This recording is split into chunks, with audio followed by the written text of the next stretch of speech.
El rey Alfonso X el Sabio nació en Toledo un 23 de noviembre de 1221, festividad de San Clemente. Fue en los antiguos palacios de Alficén, actual convento de Santa Fe, en cuya octogonal capilla de Belén se cree que fue bautizado.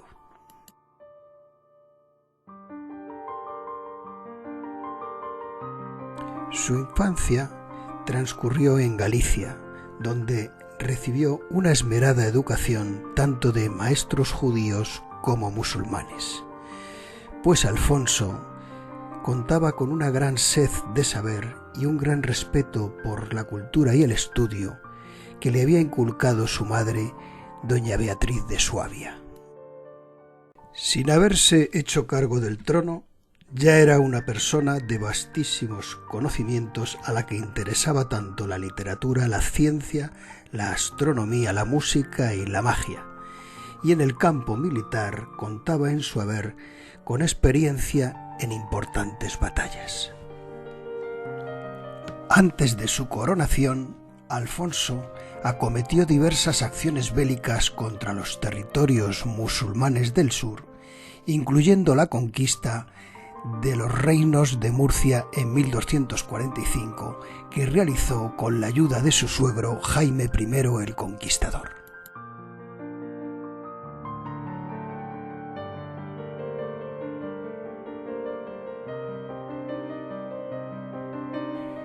Resulta paradójico que un hombre de tan amplia cultura tuviera un final tan amargo y desdichado. Enfrentado a la nobleza, a sus hermanos, y siendo destronado por su propio hijo con el apoyo de su esposa, y generando en el reino una verdadera guerra civil. A sus grandes virtudes como científico y astrónomo se le unía su acusada torpeza como gobernante.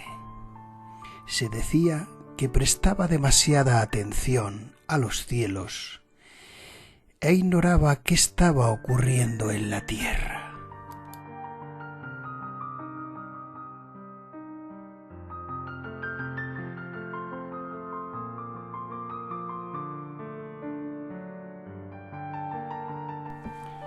Contrajo matrimonio en Valladolid con Violante de Aragón en 1246.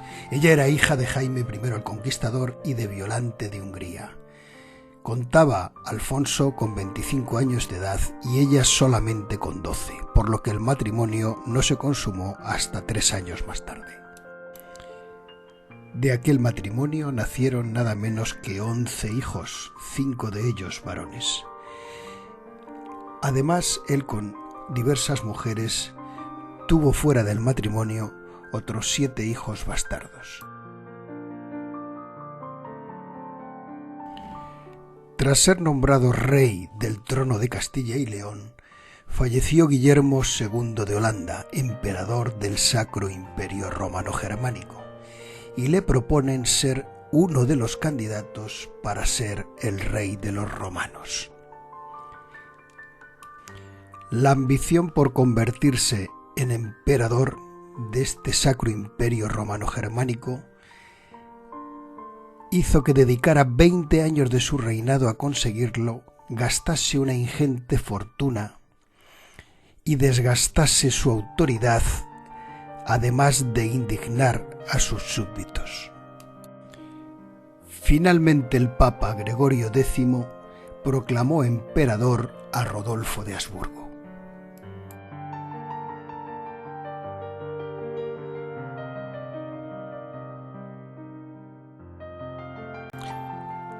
Alfonso era ambicioso.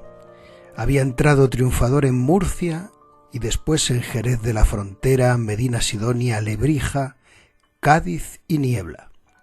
Aquellos éxitos soñó expandirlos a África. Retomó un viejo proyecto de su padre de continuar la reconquista allende el estrecho de Gibraltar y finalizó las grandes atarazanas de Sevilla para construir la flota necesaria para invadir África. Nombró un almirante mayor del mar y consiguió de Roma la autorización para predicar la cruzada. Pero a pesar de todos estos preparativos, no emprendió la invasión a gran escala del Magreb. Todo se redujo a unas cuantas expediciones de rapiña y a la captura de alguna plaza costera aislada. La incursión más conocida fue la de Salé, puerto del norte de África, que fue saqueado en el verano de 1260. El objetivo principal de esta cruzada, la plaza de Ceuta, permaneció en manos islámicas. Su inconsistencia le perdía. Los continuos bandazos y sus cambios de opinión tenían al reino desconcertado. Sin embargo, él parecía tener un claro objetivo: elevar la cultura de su pueblo, y a ello dedicó prácticamente toda su vida.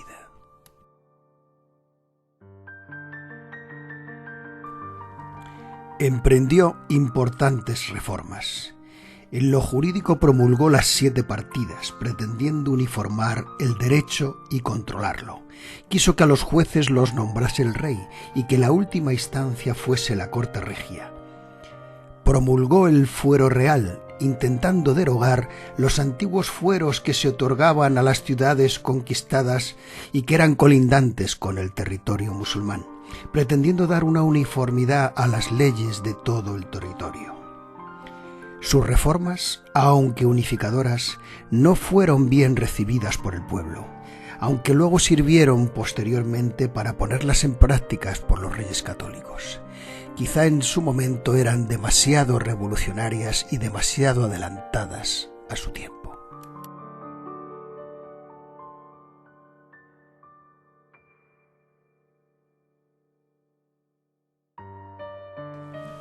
Su general historia es la primera historia de España que arranca con los primitivos pobladores de la península ibérica desde una visión global, no localista. En la escritura encargó y supervisó multitud de libros y su labor fue magnífica.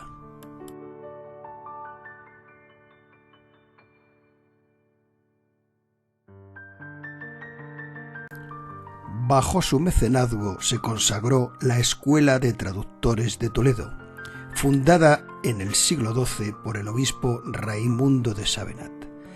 Monjes e intelectuales europeos descubrieron allí las obras de los sabios musulmanes, griegos, hindúes o persas, traducidos al latín, árabe y castellano.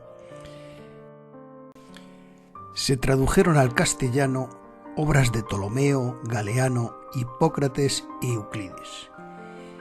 Libros del saber, de astronomía, tratados de ajedrez, tratados musicales dan testimonio de haberse servido de crónicas y libros científicos árabes. Bellísimos códices miniados, donde se conservan más de 3.500 miniaturas de la escuela alfonsí, con un contenido significativo extraordinario. Sus ilustraciones narran en coloridas viñetas toda la vida del siglo XIII. Es genial la producción literaria que debemos al rey sabio.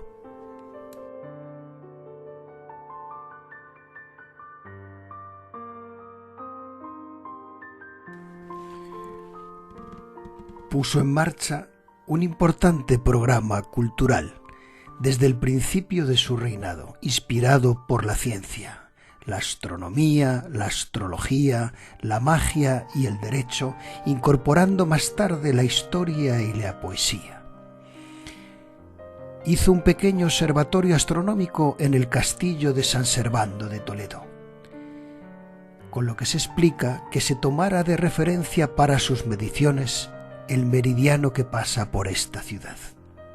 Existe un cráter en la Luna que lleva el nombre de Alfonsus en honor al rey sabio. Su nombre fue dado por Giovanni Riccioli en 1651.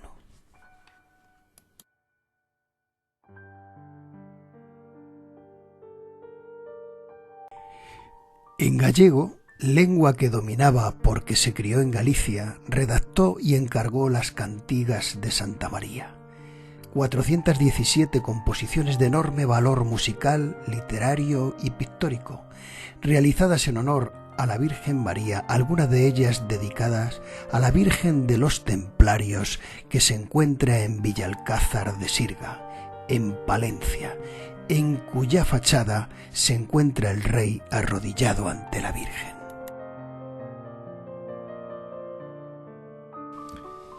También tomó importantes medidas económicas, como el afianzamiento del honrado Concejo de la Mesta, donde el rey unificó todas las asociaciones de pastores y favoreció el comercio de la lana, abriendo camino de las exportaciones a Inglaterra y a Flandes.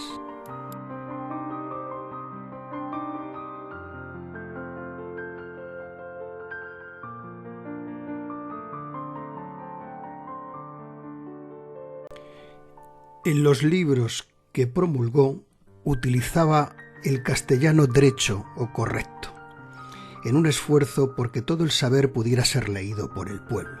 Tal era su afán de elevar la cultura de sus súbditos, pues hasta entonces era inaudito que no se utilizara el latín o el árabe en los textos científicos. Alfonso fue ante todo y sobre todo un rey educador. Toda su obra está encaminada a elevar el nivel cultural de su pueblo.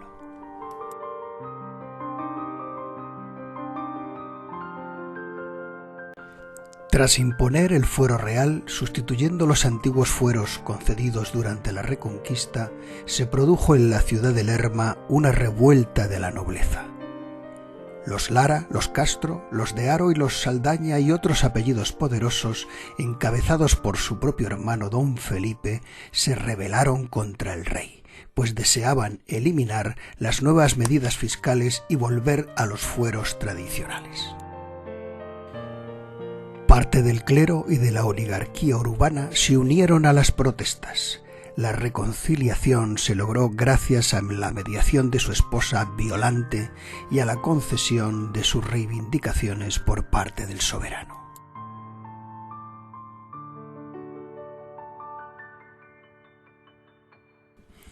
Al final de su reinado tuvo también que hacer frente a los benimerines. Eran tribus del norte de África que habían desembarcado en Tarifa y Algeciras y habían conseguido acercarse hasta Córdoba, asolando las tierras, cautivando y matando a sus habitantes.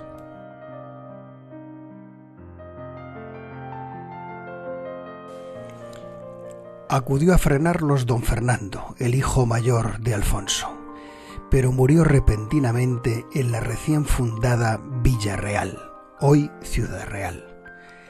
La ciudad había sido creada por Alfonso X para repoblar los terrenos ganados a los moros. A los benimerines los derrotó Sancho, segundo hijo del rey, apodado el Bravo por su valentía y dotes militares.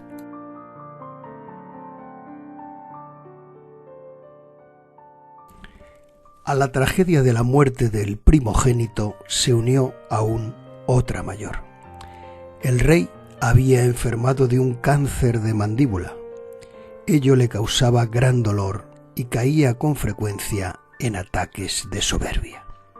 El tumor crecía dentro de su cabeza y a veces el ojo se le salía de la órbita. Sus ataques de ira provocaban graves enfrentamientos con sus hermanos. Aprovechando la enfermedad y la muerte del heredero, se produjo otra revuelta con intención de destronarle.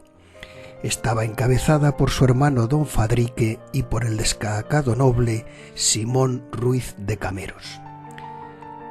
Se vio obligado a ajusticiar en Burgos a su hermano junto con los cabecillas e incluso tuvo que condenar a muerte a su hermano más querido, Enrique. La muerte del heredero y primogénito Fernando de la Cerda originó un grave problema sucesorio, pues el derecho romano de las 7 partidas ignoraba el tradicional derecho de sucesión de Castilla al segundogénito, que era Sancho el Bravo. nombrando como sucesor a los infantes de la Cerda, hijos de Fernando. El rey se inclinó inicialmente por Sancho, pero presionado por ciertos familiares buscó compensar a sus nietos, provocando un enfrentamiento con Sancho, que intentó evitar la creación de un reino en Jaén para el mayor de los hijos de Fernando, llamado Alfonso.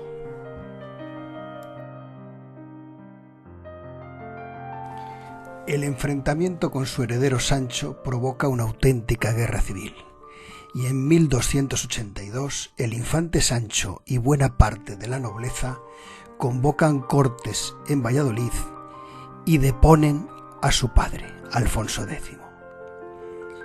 Sancho fue nombrado gobernador general, siendo apoyado incluso por la reina Violante. Alfonso, enfermo, se refugió en Sevilla.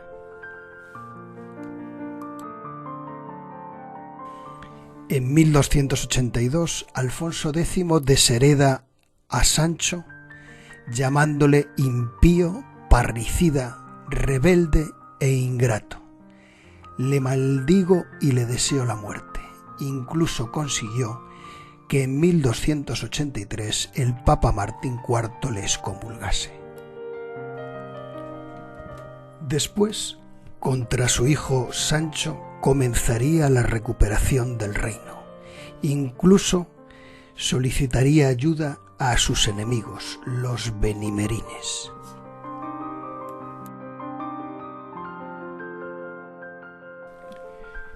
En su segundo testamento, en pleno delirio, designaba a su hijo Juan rey de Sevilla y de Badajoz, y rey de Murcia a su otro hijo Jaime, desmembrando el reino por completo. La enfermedad que padecía lo había sumido en la locura y desbarraba constantemente.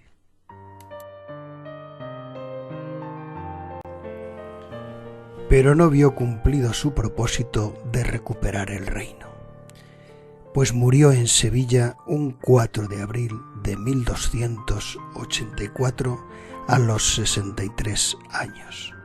Finalmente, Sancho IV, incluso desheredado por su padre, fue coronado 20 días más tarde en la Catedral de Toledo.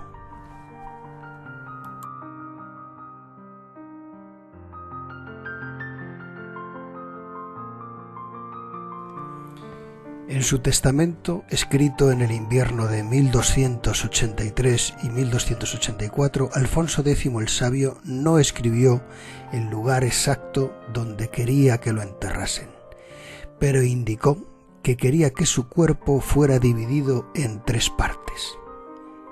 Su cuerpo debía ser enterrado en Sevilla y las vísceras y sus órganos en Murcia, por ser este el primer reino que quiso Dios que ganásemos a su servicio. Por último, encargó al gran maestre de los templarios que su corazón fuese llevado a Tierra Santa y fuera enterrado en Jerusalén.